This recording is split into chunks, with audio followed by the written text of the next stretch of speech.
Okay, guys, if we begin. Hello, everyone. Welcome to our presentation. We are Group 3 and we will be presenting Being in Communities. Again, good afternoon, sir, and good afternoon to my classmates. The members of this group is myself, Hakim Dublin, Cindy Gadar, and Stephanie Ruth. The overview of this chapter discusses nature of communities, principles of community development, and your role as an active member of your communities of practice. Being in a community is one of the greatest things to be. Collecting with like-minded individuals who has the same goals as me. That type of communication can make a caged bird feel free. But being in a community, you have to pay the fee. But the thing is, how would it help you and me? I'll now hand you over to Cindy. She will take it from here, presenting what is a community. So for now, you take care. What is a community? The definition in the text explains that a community is most often described as a social group that not only shares an identity and structured pattern of interaction, but also a common geographical territory. For Gardner, the cornerstone of leadership success is community. Failure of leadership may be traceable to a breakdown in the sense of community. Some examples of communities your neighborhood is a community. Your gym or your professional organization can also be considered community. My little group that I'm in is considered a community. We have a common interest to do well in this presentation and to pass this course. Why are communities important?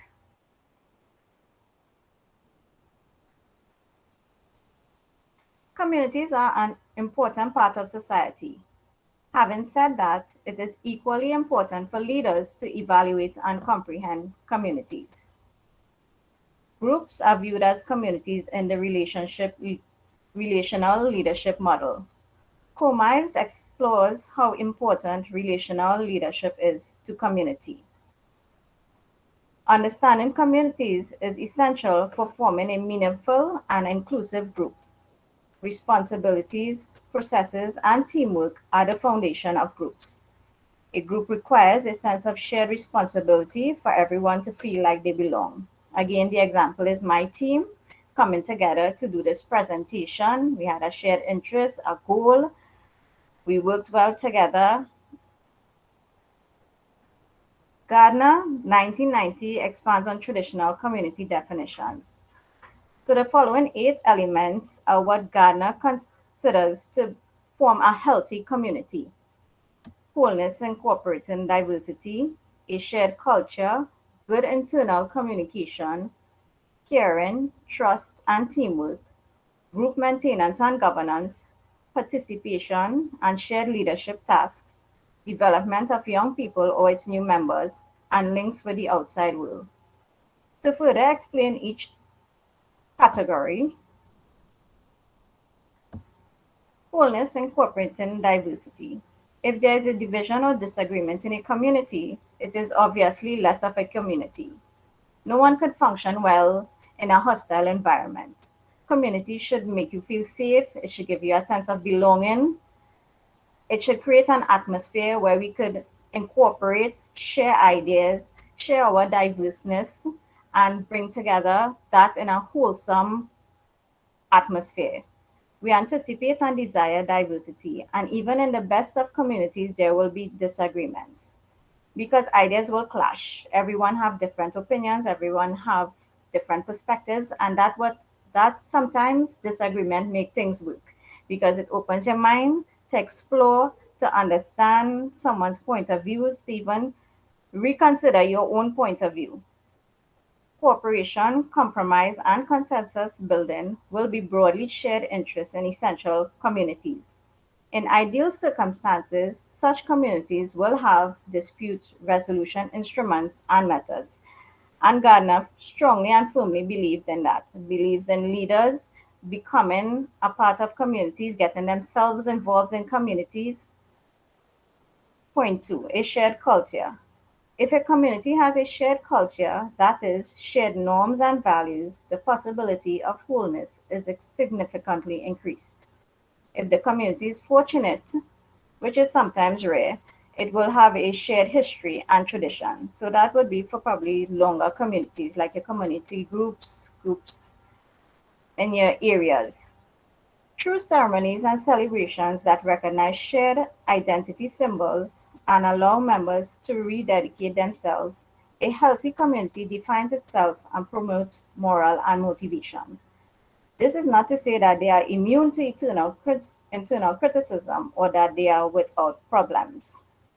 Everybody likes to be celebrated when they do well. Communities are the same. They function well, they do well when they have encouragement, when they have motivation, when they do well for their community. They like their community to reciprocate that in a good way. It elevates them, it makes them want to do more. Good internal communication. A well functioning community allows its members to freely converse with one another. One of the benefits of working in a small group is the opportunity for frequent face-to-face communication. In large systems like cities and organizations, a huge effort is required to keep communication channels open between all system components and to overcome weekday obstacles that hinder the flow. People must believe that they have a voice regardless of the type of community. There must be honest and open two-way communication between the manager and the employee, the government and its citizens, the professor and the students, and the priests and parishioners. Each must be aware of the other's wants and needs. In any situation, in any circumstance, good internal communication is important. If my team members and I weren't communicating today to bring together this project, it would not have happened. Communication is needed in groups, in communities, in societies. Communication, good internal communication, and communication on the whole is needed.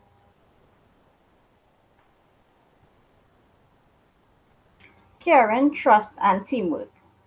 A healthy community nurtures its members and fosters a trusting environment.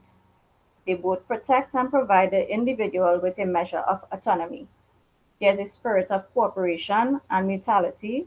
Everyone is taken into consideration. There's a common belief that when the team wins, everyone wins. Tasks that involve the sharing of skills and resources foster the habit of cooperation, mutual support, and a willingness to put the good of the team ahead of personal gain. The example given at the beginning of the text is a student council where Denise was ill and she couldn't attend the meeting. Her classmates followed up with a phone call ensuring that she was okay, and I am sure this must have made Denise feel included, welcomed. It made her feel that her team cared about her, that they wanted to know if she was okay. They even, although some of us may not like this, but they even took work from the school and carried it home for her to do because she was unable to attend the committee council meeting.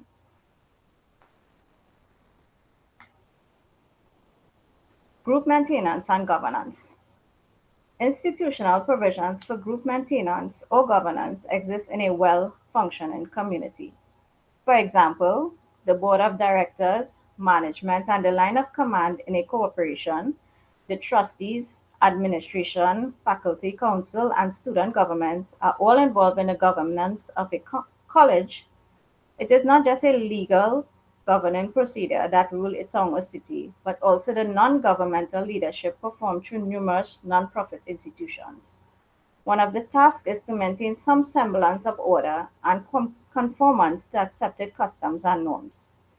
Communities that are healthy provide a safe atmosphere for their residents.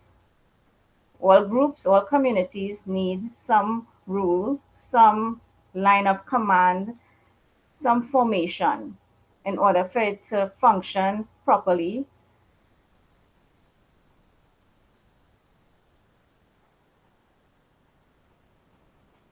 Participation and shared leadership tasks. Individual participation in the pursuit of common goals is encouraged in a healthy community's culture. Through hearings, advisory boards, and citizen commissions, cities can gain major engagement from non-governmental leaders. A wide variety of non-profit civic groups and institutions can play a role, as can strong neighborhood groups. Strong neighborhood groups encourage and foster good neighborhood, friendly neighborhoods. People who want to participate in events, people who want to get involved with the community, people who want to encourage the youths, all that is part of shared leadership. Development of our young people or new members. All members of a community will have numerous and varied opportunities for personal development. Thanks to the efforts of older members, young people will grow up with a feeling of communal duty. Beginning in primary and secondary school, boys and girls will learn to accept responsibility for the well-being of whatever group they are a part of. In and out of school and college, they will learn collaboration on the playing field and in group activities. They will gain an understanding of how the adult world works and will have the option to volunteer and intern outside of school to help their community. They will also learn how peaceful protests and innovative solutions can benefit the society. Every community serving organization should seek out ways to engage young people. And that is a very good example of community as well. Engaging the young people. Young people need to be led in the right way to give them some activities to do to get them involved in the communities. That keeps them occupied. It helps in their development. And the youths who grow up to be future leaders. So it's good to involve them in part of the community building and to get them involved. And the beginning and teachings of primary schools, those would be the start of them learning and accepting responsibilities. Even being a part of little school groups will help them learn to interact with people, to be out there, to grow. Links with the outside world. The song community has seemingly contradictory responsibilities. It must safeguard itself against external threats to its integrity while also having open, constructive, and comprehensive contracts with the outside, with the world beyond its borders. In some ways, the school, for example, must be a safe haven for its students, capable of shielding them from some of the more dangerous aspects of city life, but it can only do so by maintaining strong community relationships.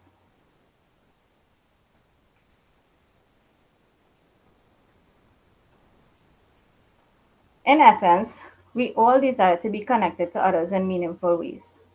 Effective communities are characterized by inclusive and empowered environments in which intentional change is achieved by ethical and collaborative practices. Relational leadership flourishes in settings that value the elements of community. Connecting relational leadership to elements of the community will be highlighted later by another one of my team members.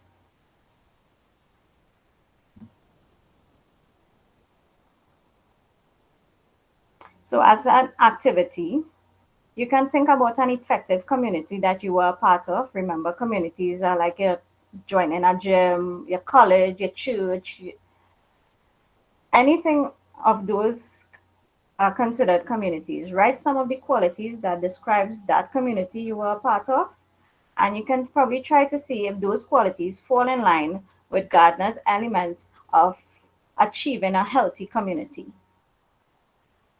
Thank you. I now pass you on to Hakeem. Thank you very much, Cindy. I will be leading you on to the middle of our presentation, which focuses on the common sector. To start, as human beings, we all need a meaningful connection to others. Settings that are inclusive and empowering, that engages in purposeful change being accomplished through ethical and collaborative processes. These are the epitome of effective communities. Relational leadership flourishes in settings that value the elements of community. Martin Buber describes a community as a group of people who have made a choice around a common center. A group of leadership educators who struggled with the role and importance of community in shared leadership eventually defined a community as the, and I quote, binding together of diverse individuals committed to a just, common good, shared through the same experiences with a spirit of caring and social responsibility. End quote. Developing communities like this depends on relational leadership that deeply values the inclusion of all members, empowered to work together towards common purposes.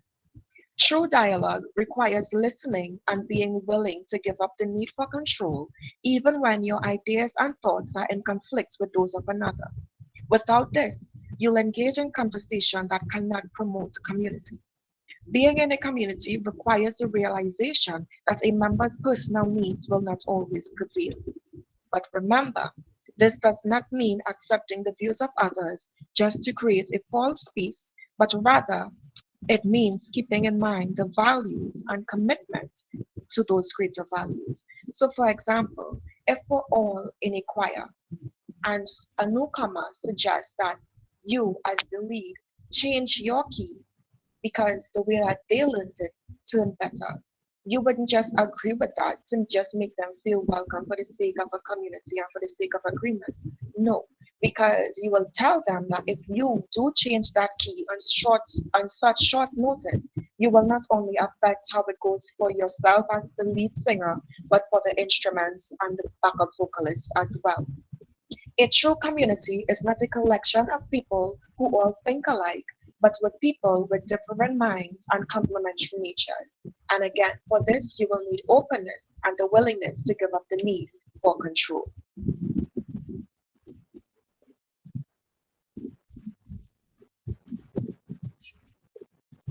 Being a member of a community of practice, however, implies the engagement with others who are working towards some action. The people in that community are doing something, and you are a part of that in some meaningful way. A quote that stood out to me from our chapter is that each person belongs to many communities of practice, but with varying degrees of centrality. In some communities of practice, we're only peripherally involved, and in others, we are centrally involved.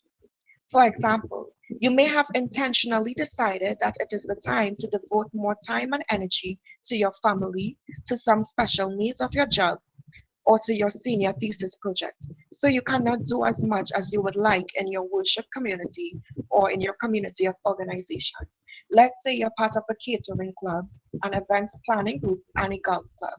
However, you come to know that one of your family members are being married in the next month. You will then shift your priorities in those communities to focus more on your event planning community instead of the other two because it's not really in line with your priorities at that time.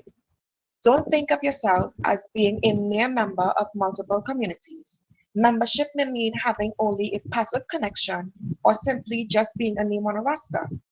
You may be highly involved and committed to your job, your hobby group, or even a friend group.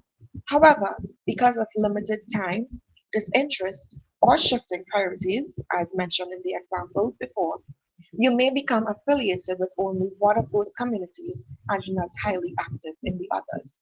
No one, and I mean no one, has nearly enough time or energy to be highly involved with every community with which they identify.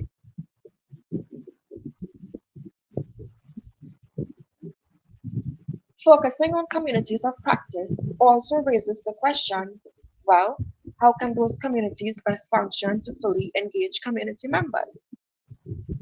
The policies, behaviors, expectations, norms, and other structures may promote or prohibit your meaningful involvement to that community. Assume that you are very committed to the community of practice that is the office of your part time job.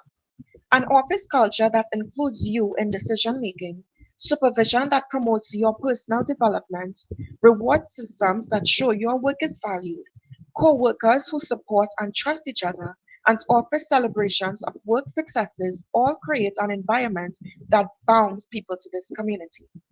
Access the environment of any of your communities of practice to determine how their structures and processes may be blocking meaningful identity and involvement with that culture.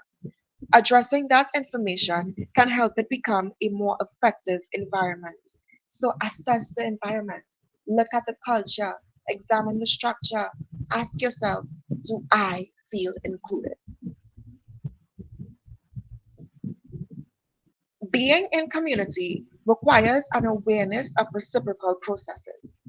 An individual has to decide to be part of the larger community, and the community has to involve and welcome individuals. Aaron Gandhi of 1998 shares many lessons that he learned as a small boy from his grandfather, Mohandas K. Gandhi. Among those lessons were his grandfather's reflections on what caused violence in human life. Some of those are science without humanity, rights without responsibilities, knowledge without character, and pleasure without conscience. Harvard sociologist Charles Wiley asserts that in any community there are concurrent obligations of contributive justice and distributive justice. Individuals contribute to the group's belief that it is a fair and reasonable for each member to do his or her part in the greater whole, to uphold obligations, and feel a commitment to shared purposes.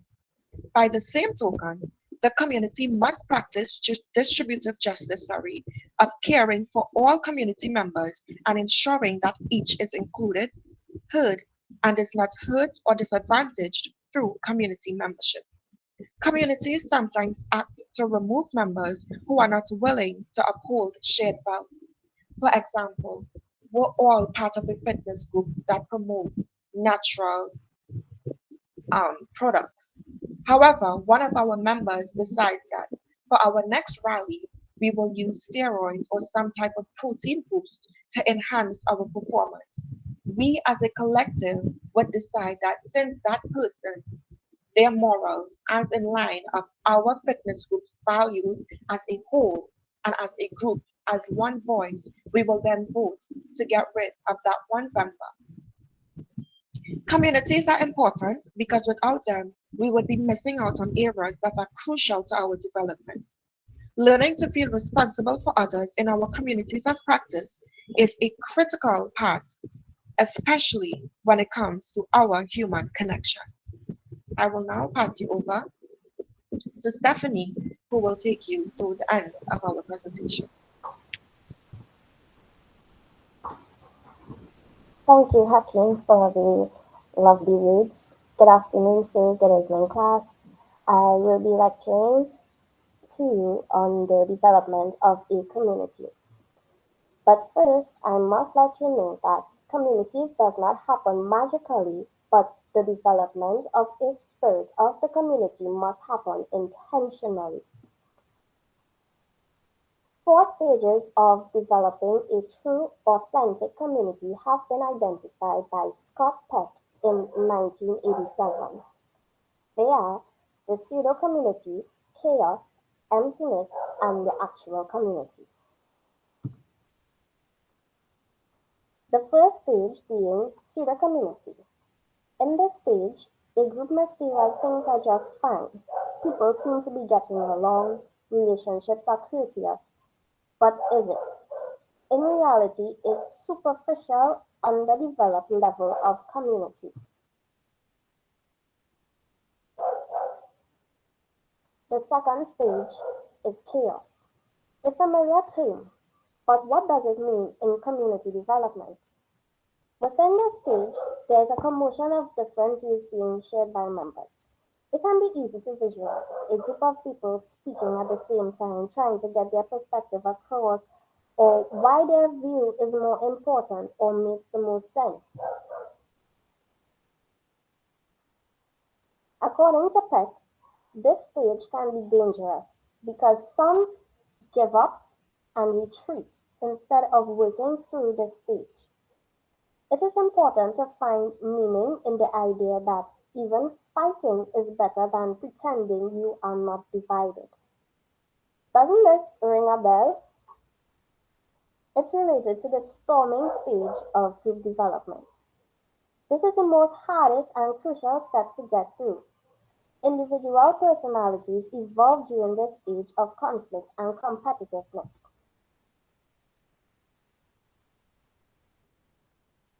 Scott Peck observed that groups take one of two paths out of chaos: organization or emptiness. By developing structures and methods to regulate and address differences of opinion, the organization leaves the source of conflict unchanged. So although the structures may address the urgent issues, the source of conflict and disagreement may continue to occur. Emptiness, on the other hand, was described by Peck as the process of community members removing their boundaries to open communication. As a result, emptiness has become a step in community development. The third stage is realizing that many personal feelings, assumptions, ideas, stereotypes, or motives become barriers to truly listening, understanding, and being understood. Again, emptiness comes into play. Not a mental or emotional feel of emptiness, but the emptiness that relates to removing previous consumptions and beliefs that can prevent you from listening fully. It's putting differences aside and trying to understand where a member may be coming from. It's paying attention to their views. We cannot let another person in our hearts or minds unless we empty ourselves. We can truly listen to him or truly hear her only out of emptiness. And this is a quote taken from Scott Peck himself. In the fourth stage of true authentic community, debates will continue to develop, but they are means to be acknowledged. Community members are usually aware that they will not be able to attain agreement or any level of agreement without disagreeing in order to make good decisions. When building a community, it really is important to remove the I's and practice we, saying we, practicing that teamwork. Communities that engage in this developmental process and reach a stage of authentical functioning as a community often make the mistake not recognizing that being a community is a process and not an end state. Communities aren't unchangeable, they are always evolving. Newcomers will join the group, external challenges result in new level of types of conflicts, and significant individuals who were once essential in the community's development, they leave. Communities must realize when they need to respond to the pattern of true community restoration. In 1991, Goody proposes that individual participants practice these 7 community-building principles. They are: be committed. Committed to others is a prerequisite for the community to exist. 2. Be mindful. Think about what we do and say. Focus on the process, not the outcome. Be contemplative in examining our own behavior. 3. Be unconditionally accepting. Accept others as they are. Do not try to change or control them. Minimize expectations, prejudice, suspicions, and mistrust. 4. Be concerned for both yourself and others. Engage in dialogue whenever possible.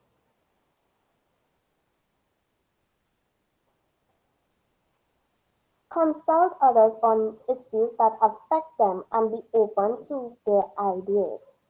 Fight gracefully. 5. Be understanding. Strive to understand others as completely as possible. 6. Be ethical. Engage in behavior that is not a means to an end, but behavior that is more morally right and of itself.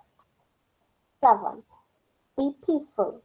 Do not be violent or deceitful. Breach value promises or be secretive. Strive for internal harmony and harmony in relations with others. The team will be strengthened if each person view their organization as a community and applies community building techniques. Members will pay greater attention to what others are saying, value each other even when they disagree on particular issues, attempt to resolve misunderstandings, and understand more in the procedure. Ed Zioni in 1993 challenges us to lay claims on others to be similarly involved in and dedicated to community. To be a participating community member requires demonstrating and exercising this type of involvement. Developing community is closely related to relational leadership.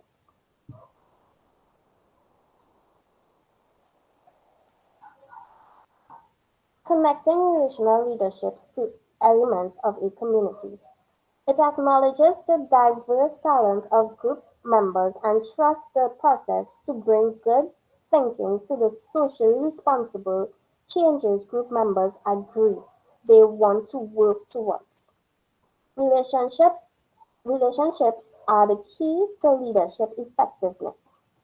This table demonstrates the different relational leadership styles and the effect it will have on a community.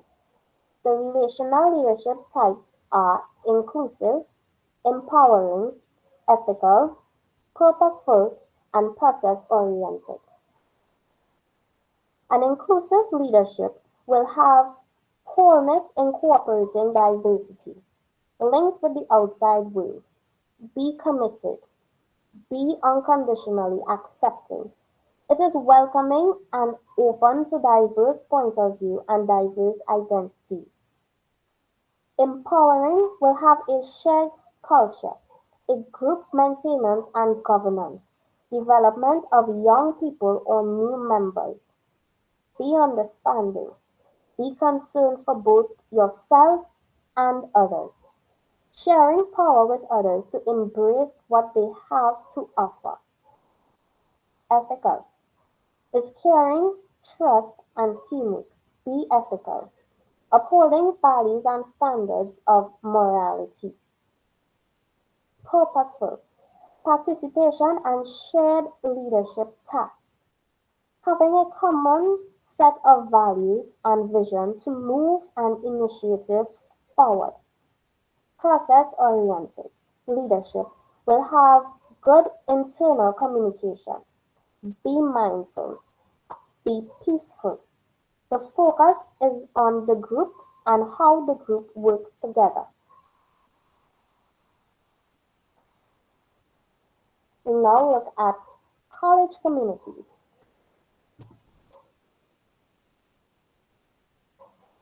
For hundreds of years, college campuses has been described as communities of scholars or as learning communities.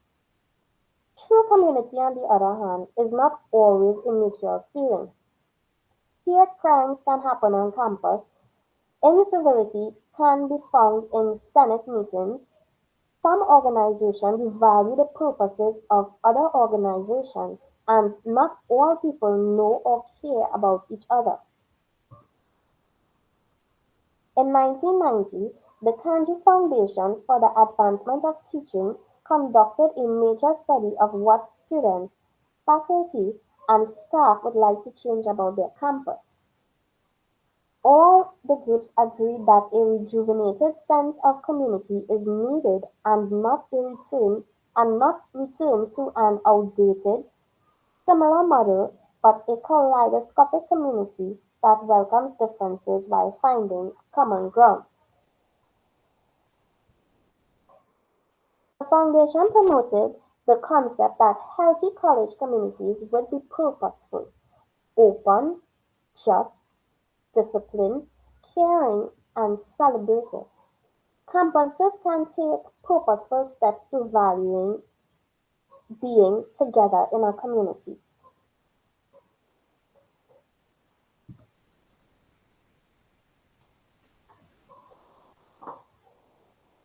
As a microcosm of the society, the entire college campus is a community and includes multiple communities. For example, of each department on campus there are communities such as students, faculty, administrators, staff, and even alumni. Smaller community groupings like seniors and graduate students exist within those larger groupings. Each group has its own need and concerns about community matters. There are communities by departments and by the programs of functional units. For example, the science department, the engineering college, the student activities office, the intercollegiate athletics program, the women's center. Each of these groups share similar purpose of being a community of people who are who are dedicated to learning and to furthering their own knowledge as well as the knowledge of others. Different organizations have different purpose and focus. Higher education communities emphasizes on such elements as collaboration, learning, scholarship, academic freedom, and student development.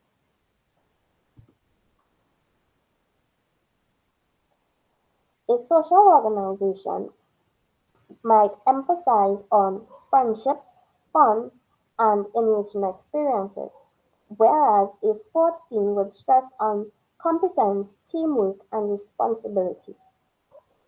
Despite of the aim or objective of those groups and organizations, the people who experience them will live in communities provided they exercise community discipline on a regular basis.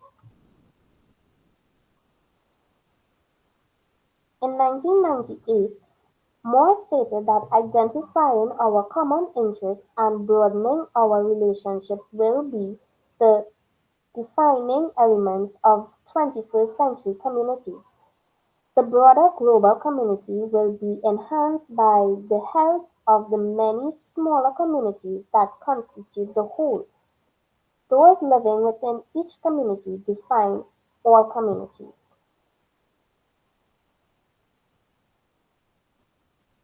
Committing to promote and develop community in the places you function on campus is a key way of building and supporting the larger campus community. In conclusion, relational leadership is enhanced by defining any group or organization as a shared concept of expectations and responsibilities when they view the group as a community. Relational leadership is required for communities to thrive. Community is valued as a framework in which genuine change can take place in relational leadership approaches. I will now pass you back to Hakeem, who will take it from here. So, everyone, like I said earlier, being part of a community comes with a cost. Sometimes giving up leadership makes you the real boss. It's not all about flexing. Yeah, that is part of it too. But what's really important is how it improves you. You have to make that contribution, sacrifice where it's necessary. Can't be a selfish thinker, but rather be a team player. I hope that us three were able to help you see that a stable community is the place to be, and that a good community begins with me. Thank you all for listening to our presentation and giving us the undivided attention. We appreciate it. This is the end of our presentation, and if you have any questions or any of the sort, please let us know during this time. Thank you in advance.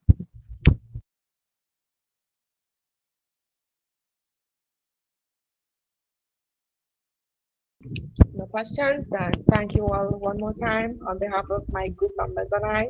We had a blast preparing this presentation and presenting it to you. Thank you.